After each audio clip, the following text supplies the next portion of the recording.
Je vous invite à prendre votre Bible et à regarder avec moi dans Ésaïe chapitre 44. Et mon texte est à partir du verset 1 au verset 8. Et je voudrais vous parler de la bénédiction promise par Dieu en Christ. Jusqu'à là, dans ces chapitres, nous étudions les avertissements des jugements de Dieu qu'il a annoncés surtout contre la tribu de Juda. Et cela devait avoir lieu quelques centaines d'années après que Ésaïe avait prononcé ces jugements. Mais ici, dans Ésaïe 44, du verset 1 à 8, cette parole maintenant est adressée à ceux parmi le reste, c'est-à-dire les véritables élus de Dieu parmi Israël. Cette promesse est donnée d'une bénédiction en Christ. Lisons ces versets, commençant dans le verset 1 jusqu'au verset 8, et puis nous allons revenir là-dessus pour que je fasse quelques commentaires. Ésaïe 44, le verset 1. « Écoute maintenant, ô Jacob, mon serviteur, ô Israël que j'ai choisi. Ainsi parle l'Éternel qui t'a dit, qui t'a fait et qui t'a formé dès la naissance, celui qui est ton soutien. Ne crains rien, mon serviteur Jacob. » Alors, ce qui est le mot-clé dans tout cela, où il dit « Ô Israël que j'ai choisi ». On peut dire que Dieu avait choisi Israël en tant qu'une nation et a préservé cette nation, même jusqu'à aujourd'hui. Il y a une nation qu'on appelle Israël. Mais parmi Israël, parce que Paul lui-même avait écrit ça aux Romains, ce ne sont pas tous ceux d'Israël qui sont Israël. Il y a une postérité selon la promesse de Dieu en Christ. Et c'est à ceux-là que cette parole est adressée lorsqu'il dit « Ne crains rien, mon serviteur Jacob ». Notons, mon Israël. Vous voyez la différence entre simplement parlant d'Israël en général, mais ici, mon Israël que j'ai choisi. Et j'aurai quelque chose à dire là-dessus, sur ce mot, mon Israël. Et Dieu dit, car je répandrai des eaux sur le sol altéré et des ruisseaux sur la terre desséchée. Je répandrai mon esprit sur ta race. Voilà pourquoi je dis c'est important de distinguer les mots ici. Parce que nous savons que Dieu n'a pas répandu son esprit sur toute la nation d'Israël, mais sur cette postérité qu'il avait choisie en Christ, et il promet ici alors répandre son esprit sur cette postérité-là, et ma bénédiction sur tes rejetons. Ils pousseront comme au milieu de l'herbe, comme les sols près des courants d'eau. Celui-ci dira, je suis à l'Éternel. Celui-là se réclamera du nom de Jacob. Cet autre écrira de sa main à l'Éternel et prononcera avec amour le nom d'Israël. Il ne s'agit pas là de toute la nation d'Israël, mais du reste que Dieu promet préserver, même à travers le jugement, et qu'on reconnaîtra qui est ce reste-là par cette déclaration que Dieu, dans sa grâce, leur donnera. C'est comme pour nous aujourd'hui, comment on peut distinguer entre ceux qui professent simplement le Seigneur de leur bouche, de leurs lèvres, mais leur cœur est éloigné de lui par rapport à ceux qui sont véritablement à l'Éternel. On voit ici la réponse. Ceux qui sont véritablement à l'Éternel, comme c'est écrit dans le verset 5, celui-ci dira « Je suis à l'Éternel ». Ça se manifestera par leur témoignage de grâce, en donnant toute la gloire à l'Éternel. Donc, verset 6, ainsi parle l'Éternel, roi d'Israël, et son Rédempteur. Ce n'est pas toute la postérité d'Israël qui a l'Éternel pour Rédempteur, mais le reste, les élus, ceux que Dieu le Père avait choisi et donné à son Fils, voilà, à ceux-là cette parole est adressée. Il est leur roi, il est leur Rédempteur et il les protège, l'Éternel des armées. Et voici une déclaration, nous savons de qui il s'agit. Il dit, je suis le premier et je suis le dernier, et hors moi, il n'y a point de Dieu. Nous voyons cette même expression, je suis le premier et je suis le dernier, dans le livre d'Apocalypse que nous allons regarder tout à l'heure. Apocalypse chapitre 1 et le verset 8 concernant le Seigneur Jésus-Christ. Il dit, en dehors de moi, il n'y a point de Dieu. Oui, qui a comme moi fait des prédictions, qu'il le déclare et me le prouve. Rappelons-nous que dans le dernier chapitre, Dieu avait convoqué les idolâtres avec leur idole pour que ceux-là prédisent ce qui pouvait arriver. Nous savons que cela est impossible, mais Dieu le fait. Exactement comme nous sommes en train de lire dans ce passage, les choses prédites par Dieu sont arrivées effectivement, historiquement, comme il avait prononcé. Mais il leur lance ce défi ici, depuis que j'ai fondé le peuple ancien, qu'ils annoncent l'avenir et ce qui doit arriver. Ce qui est sûr, c'est que les idolâtres ne peuvent pas. Oh, aujourd'hui, nous avons des prédicateurs qui aiment prétendre pouvoir annoncer l'avenir, mais ce sont des prétendants et à ne pas écouter. Donc, verset 8, n'ayez pas peur. Voici la deuxième fois que Dieu le dit ici dans le verset 2, c'est ne crains rien. Mon serviteur Jacob ici, n'ayez pas peur. Encore des paroles adressées spécifiquement au véritable peuple de Dieu. Il dit, et ne tremblez pas. Pourquoi avoir peur? Pourquoi trembler en face de ces avertissements du jugement qui doit venir, qui devait venir sur le pays? Oui, c'était vraiment des menaces, surtout quand on considère Nebuchadnezzar et l'armée babylonienne et la manière que Dieu avait prophétisé que cette armée devait dévaster le pays. Mais ceux qui appartenaient à l'Éternel à l'époque, comme pour nous aujourd'hui, nous avons beaucoup de choses qui se passent dans le monde qui peuvent peut-être nous effrayer, nous faire trembler, et nous devons peut-être traverser des moments difficiles en tant qu'enfants de Dieu.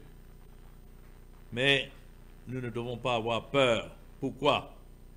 Il dit, ne te l'ai-je pas dès longtemps annoncé, déclaré? Vous êtes mes témoins. Y a-t-il un autre Dieu que moi?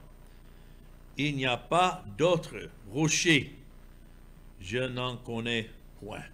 Voilà pourquoi nous devons nous tranquilliser, non seulement en qui Dieu est, mais en regardant sa manière d'avoir traité son peuple dans l'histoire de ce monde et en préserver son peuple, qu'il continuera à le faire pour sa gloire et son honneur. Donc voilà ici la bénédiction promise par Dieu en Christ. Et ça commence avec cette expression « ne craignez rien ». Ne crains rien, mon serviteur Jacob. Alors c'est pour attirer notre attention sur la grandeur de Dieu. Le petit Dieu que le monde professe n'est pas le Dieu de la Bible. Même dans le christianisme, il y a un Jésus qui veut bien faire beaucoup de choses, mais hélas, il ne peut pas tant que l'homme ne lui donne le pouvoir, la permission. Ça, ce n'est pas notre Dieu. Lorsque nous lisons qui parle ici, quand il dit dans le verset 1, « Écoute maintenant, ô Jacob, mon serviteur », ce sont des paroles de celui qui règne souverainement comme le maître de toutes choses et le créateur de toutes choses. Dieu est maître en toutes choses parce qu'il est le créateur de toutes choses. Et donc il le dit ici, ainsi parle l'Éternel qui t'a créé. Il s'adresse ici à Jacob comme son serviteur pour accomplir sa volonté, mais aussi dans le verset 2 comme son créateur. Ainsi parle l'Éternel qui t'a fait. Cela nous rappelle que Dieu est toujours actif et c'est lui qui agit sur sa création parce qu'il a créé toutes choses. Il n'est jamais absent. Nous avons notre être en lui, en toutes choses, notre respiration. On ne pouvait pas vivre ni survivre si ce n'était grâce à Dieu, notre Créateur. Dieu ne s'est pas contenté simplement de créer Adam et Ève et puis de tout laisser aller. Il y a des gens qui supposent que c'est comme ça. Dieu a créé le monde au début, mais il ne faut pas penser que maintenant c'est lui qui dirige toutes choses. Mais les deux vont ensemble. Ce qu'il a créé, c'est celui qui dirige toutes choses. Et j'aime insister sur ce fait parce qu'il y a des gens qui utilisent le terme contrôle. Il contrôle toutes choses. Non, il dirige toutes choses. Et il continue à diriger toutes choses dans les vies de ses créatures, mais surtout les vies de ceux qu'il a choisis pour le salut. Donc, nous avons chacun de nous personnellement cette reconnaissance que c'est lui qui nous lui appartenons, non seulement parce qu'il nous a créés, mais parce qu'il nous a choisis. Et c'est là que je voudrais souligner ici dans notre texte, dans le verset 2, parce qu'ici, c'est traduit par le nom Israël, quand il dit à la fin du verset 2, « Ne crains rien, mon serviteur Jacob ». Notons, « Mon Israël que j'ai choisi ». Et dans l'hébreu, le mot Israël, là, c'est en effet un nom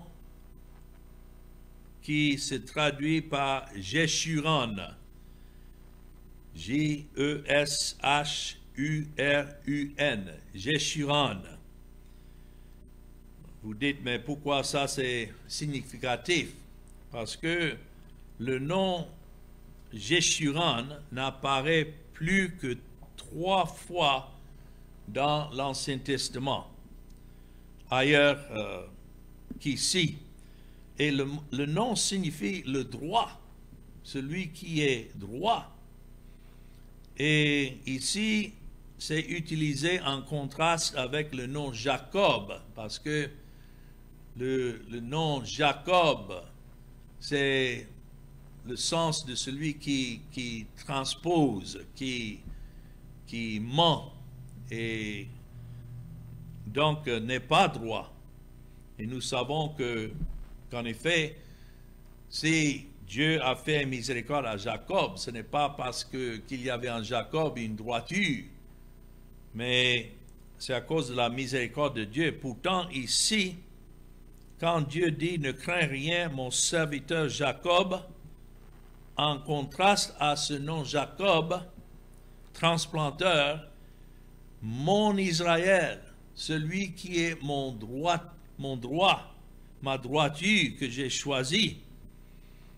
Cela démontre que Dieu avait toujours, selon ce qu'il avait ordonné, à prendre ce Jacob, qui n'était qu'un rebelle, et faire de lui maintenant un enfant ou bien un serviteur, un objet de droiture.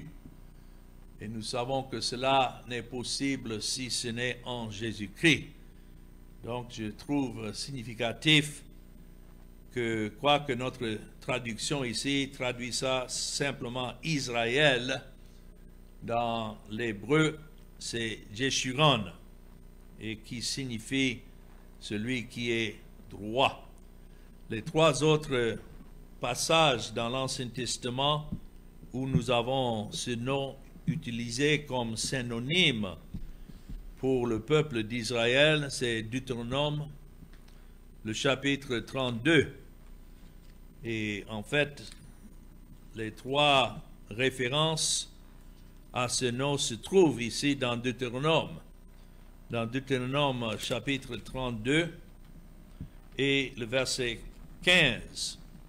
Lorsque nous lisons « Israël est devenu gras et il a regimbé ».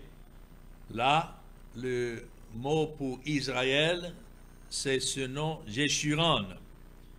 Tu es devenu gras, épais et replet. Et il a abandonné Dieu son Créateur, il a méprisé le rocher de son salut. C'est-à-dire agissant contrairement à ce que son nom signifie. Et c'est pourquoi ce nom est significatif, parce que ce que nous sommes dans notre nature, c'est d'être rebelles contre Dieu. Mais ce qu'il fait de nous en Christ, c'est de nous donner cette droiture, pas en nous, mais à cause de Christ. Dans Deutéronome chapitre 33, le verset 5, la même chose. Il était roi en Israël. Et là, le mot Israël, c'est le même mot Jeshurun dans l'hébreu.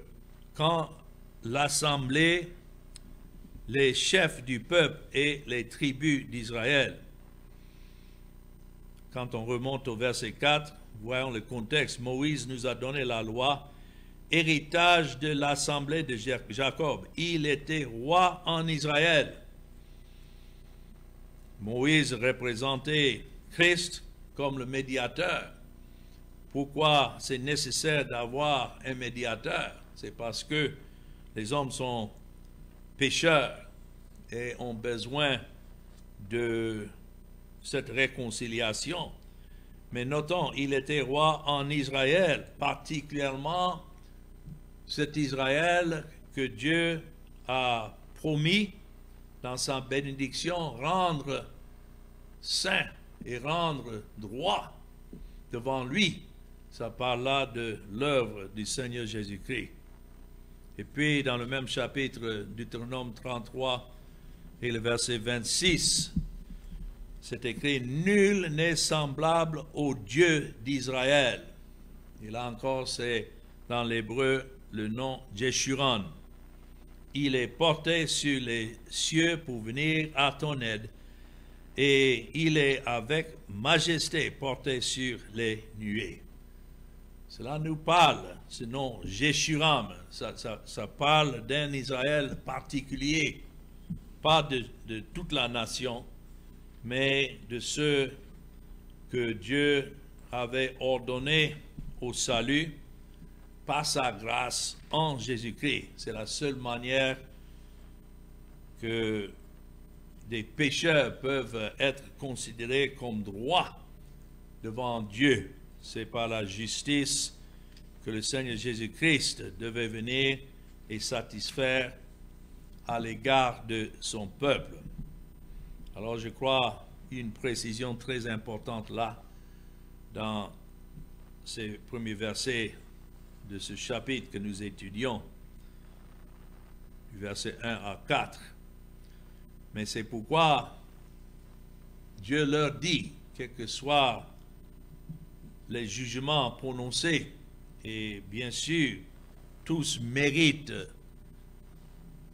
ces jugements qui devaient venir sur le pays. Mais Dieu dit d'eux, n'ayez pas peur. Et il leur donne un exemple tiré de la nature, parce qu'il dit dans le verset 3, « Car je répandrai des eaux sur le sol altéré. » Ça, c'est une image que nous pouvons comprendre, surtout dans des moments secs et des saisons sèches, où le sol, c'est comme si le sol crie pour que la pluie descende, et des ruisseaux sur la terre desséchée. Le sol altéré représente le jugement que Dieu devait faire venir sur le pays d'Israël, et la terre desséchée, le résultat de ces jugements qui devaient durer pendant 70 ans de captivité en Babylone. Mais Dieu promet encore préserver un reste. Pourquoi il devait préserver un reste? Parce qu'il avait déjà promis à Abraham faire venir une postérité de lui en qui toutes les nations de la terre seraient bénies. De quelle postérité parlait-il? Il parlait de la postérité de Christ qui devait venir en ce jour et par son œuvre devait sauver ce peuple qui lui appartenait en Christ. Alors, voilà pourquoi Dieu dit à son peuple, et encore, ce n'est pas à tout le monde. Je sais qu'il y a des prédicateurs qui passent partout pour dire aux gens de ne pas avoir peur, qu'il suffit qu'ils s'attachent à Christ et tout ira bien.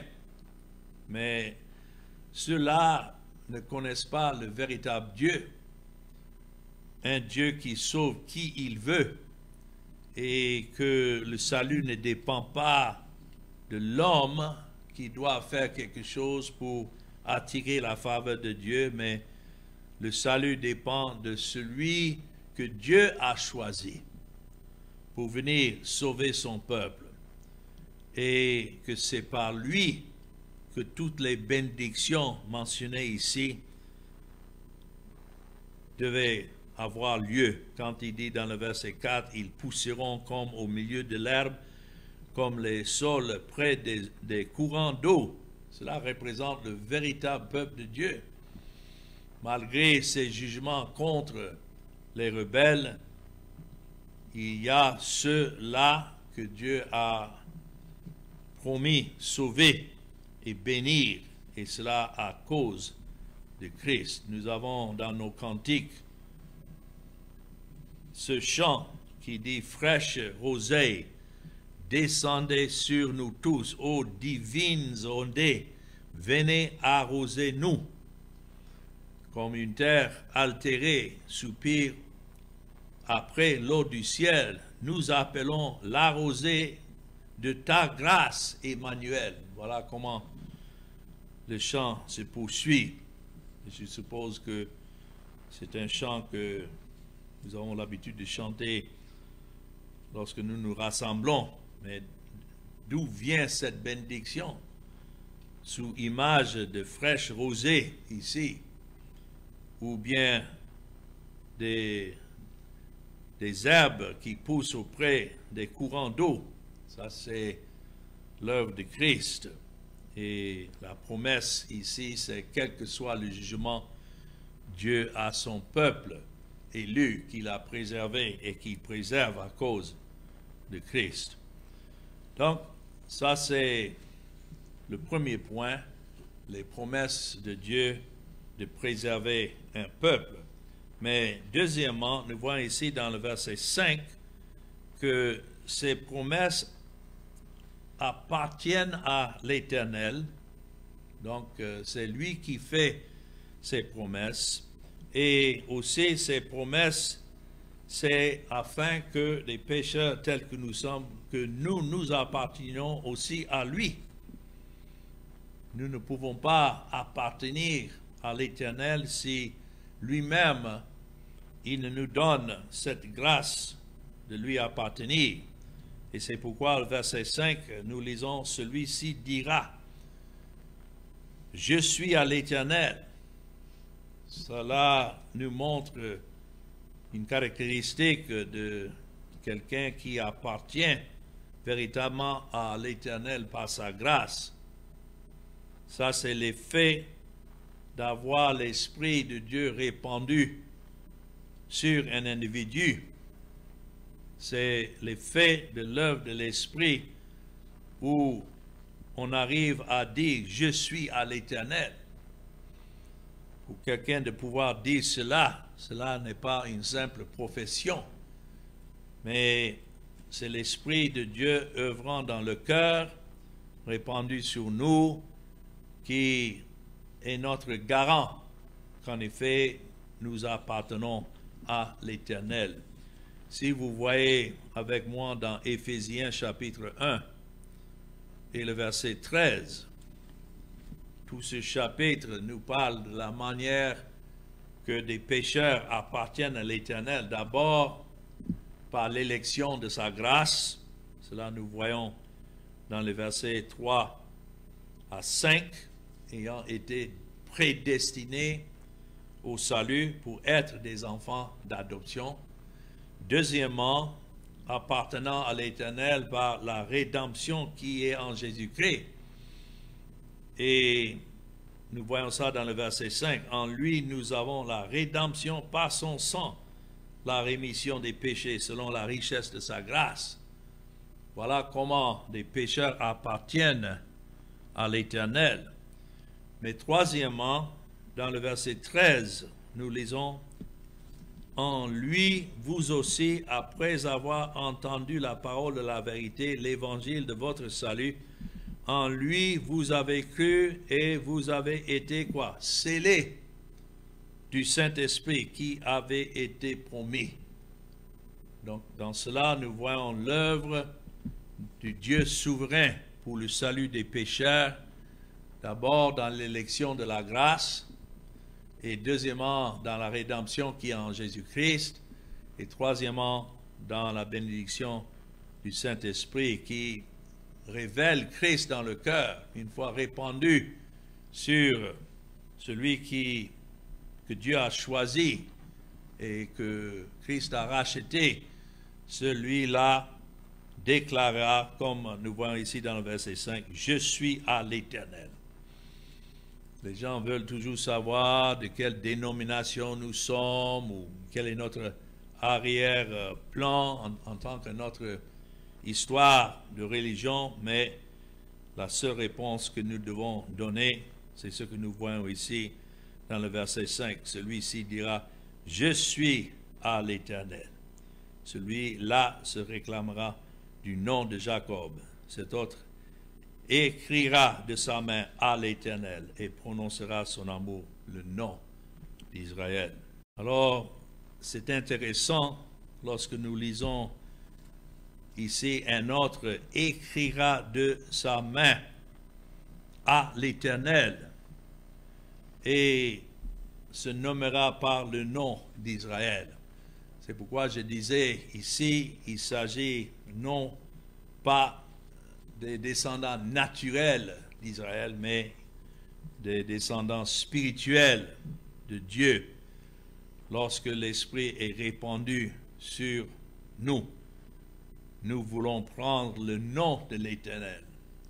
En fait, le nom chrétien signifie cela, c'est de prendre le nom de Christ. Mais malheureusement, c'est devenu banal, parce que beaucoup prennent ce nom, mais ils ne connaissent même pas qui est le Seigneur Jésus-Christ. Et aussi, quand c'est écrit, cet autre écrira de sa main à l'Éternel et prononcera avec amour le nom d'Israël. Je crois que cela aussi fait allusion à la coutume qui existait à l'époque où un serviteur, pour que les gens sachent que ce serviteur appartenait à jamais à un maître, il marquait ou tatouait à la main avec le nom de son maître. Donc, en le voyant, la marque du nom de son maître déjà sur sa main, les gens pouvaient savoir que celui-là appartenait déjà à un autre. C'est de cette manière que Paul a fait allusion lorsqu'il a dit désormais que personne ne me trouble, car je porte sur mon corps les marques du Seigneur Jésus. Ça, il a écrit aux Philippiens, mais beaucoup ne savent pas que ça, c'était une allusion de ce que nous sommes en train de lire ici. Un serviteur qui prend le nom de son maître et fait tatouer son nom sur sa main pour que les gens sachent qu'il était à jamais à son maître. Alors, voilà ce qui indique que ceux qui appartiennent à l'Éternel et qui bénéficient de cette promesse d'être à lui, cette promesse de sa grâce. Mais comme je disais tout à l'heure, qui fait cette promesse? Ça, c'est important. Et ici, Dieu nous assure que c'est lui qui fait cette promesse. Il n'est pas là en train d'attendre à ce que son peuple fasse des promesses, comme beaucoup de prédicateurs veulent de leurs adeptes aujourd'hui, toujours en train de s'engager, faire des promesses, des vœux, etc. Non. Ce qui importe, c'est ce que Dieu lui-même dit. Et c'est ce que nous lisons ici dans les versets 6 à 8. Ainsi parle l'Éternel tout le long de ce chapitre. Nous avons déjà vu ça dans le verset 2. Ainsi parle l'Éternel qui t'a fait. Sur quelle base est-ce que nous pouvons avoir confiance du salut? C'est ainsi par l'Éternel. Nous ne voulons pas que cela dépende de nous, mais de lui. Et quand il dit, je suis, verset 6, je suis le premier et je suis le dernier, et en dehors de moi, il n'y a point de Dieu. Le Seigneur a déjà pris ce titre unique dans Ésaïe 41, le verset 4, que nous avons étudié il y a un peu de temps de cela, mais dans Ésaïe 41 et le verset 4, il dit, qui a fait et exécuté ces choses? C'est celui qui a appelé les générations dès le commencement, moi l'Éternel le premier, et le même jusqu'aux derniers âges. Comment est-ce que nous pouvons nous lever de nos jours et prêcher ce même message qui a été annoncé depuis des milliers d'années? C'est parce que Dieu ne change point. Et ce qui est, il est dès le début, il est jusqu'à la fin. C'est ça que nous donne la confiance en prêchant son évangile, en contraste avec les faux dieux et les fausses religions qui viennent et qui vont et qui changent à chaque génération. Ça, ce n'est pas l'évangile. Ce qui est sûr, c'est qu'une idole ne peut jamais être la première, parce qu'une idole a besoin de quelqu'un pour le fabriquer. C'est pourquoi c'est une idole. Et une idole ne peut jamais être la dernière, parce qu'elle s'use et se brise. Une idole a besoin de quelqu'un d'autre, mais non pas le Seigneur. Je me souviens dans le temps, lorsque j'étais encore en Afrique, ayant visité un petit village, et on m'a montré la case d'un homme qui avait brûlé, mais que lui et sa famille croient qu'ils ont perdu tous leurs biens, sont restés en vie. Et lorsque j'ai causé avec l'homme de la famille, au lieu de glorifier Dieu, il disait, non, mais vous savez, quand le feu a commencé, je me suis rappelé que mon idole principale était encore dans la maison. Et lorsque j'ai fait sortir ma famille, j'ai dû rentrer encore dans la case qui brûlait pour prendre mon idole et sauver l'idole. Et je me souviens ayant dit à ce monsieur-là, mais ça c'est quel genre de Dieu ça? Que toi-même tu dois sauver l'idole. Ça c'est la fabrication de l'homme, mais ce n'est pas comme ça avec Dieu.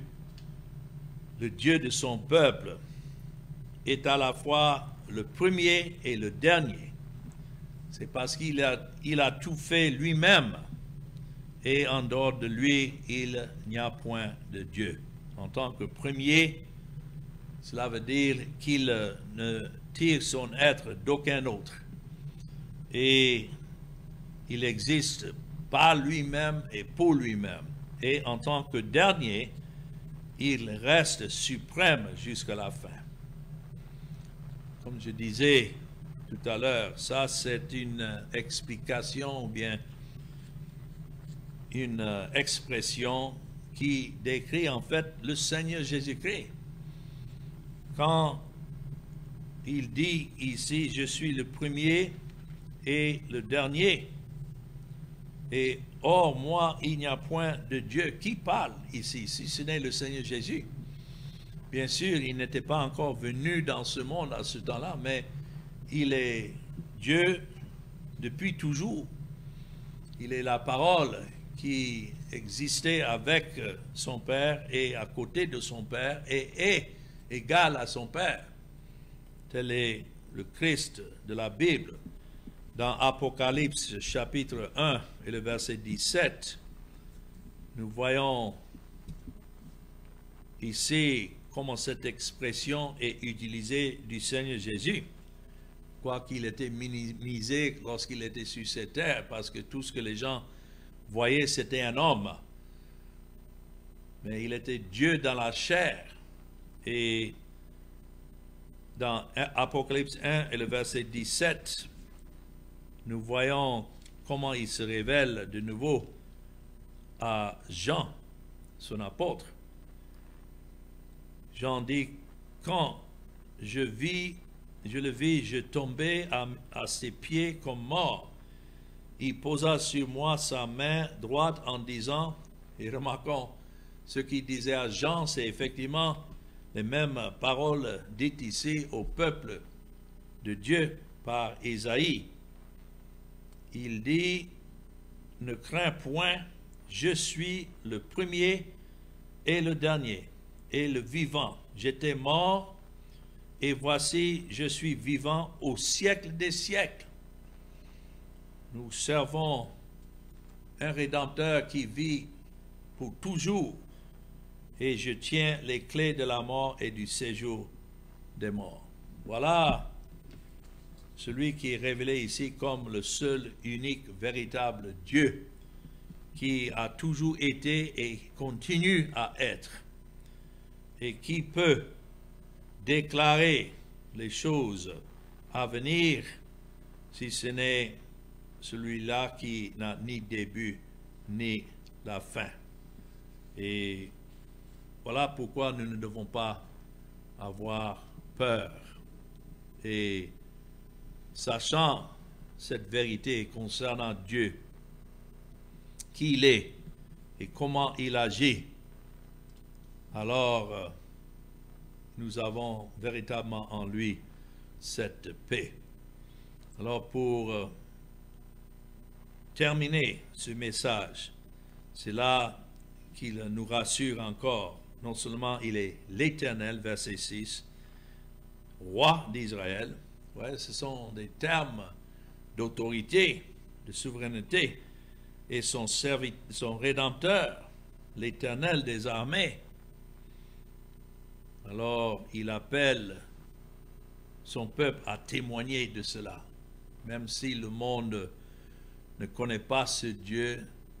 Si Dieu s'est révélé en nous, nous sommes alors ses témoins dans notre génération. Et qu'est-ce que nous déclarons?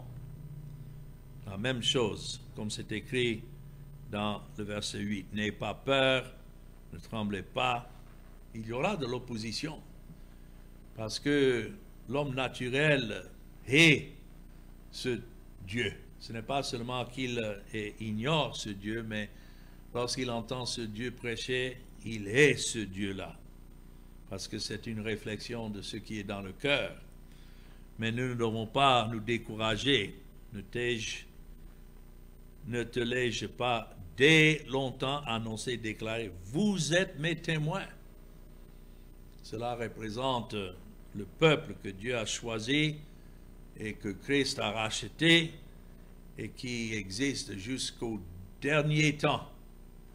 Lorsque le dernier que Dieu le Père a donné dans l'élection à son Fils et que pour qui Christ a donné sa vie, lorsque ce dernier est emmené à Christ par l'Esprit, alors viendra la fin, mais pas avant. Et Dieu seul connaît ce nombre, et Dieu seul sait combien de temps reste. Je sais que les gens parlent toujours comme si, c'est proche. Peut-être pas. Il se peut que des millions d'années continuent encore avant la fin. Mais ce qui est sûr, nous savons celui qui est le premier et celui qui est le dernier. C'est lui le rocher. Il dit, il n'y a pas d'autre rocher, je n'en connais point. Quel est le but d'un rocher? C'est de servir de fondement solide. Et nous ne pouvons pas avoir de plus solide fondement que d'être posé sur celui qui est le rocher, c'est-à-dire le Seigneur Jésus-Christ. Oh, quel Dieu, quel Sauveur, quelle promesse que nous voyons ici pour ceux qui sont enfants de Dieu par sa grâce. Amen.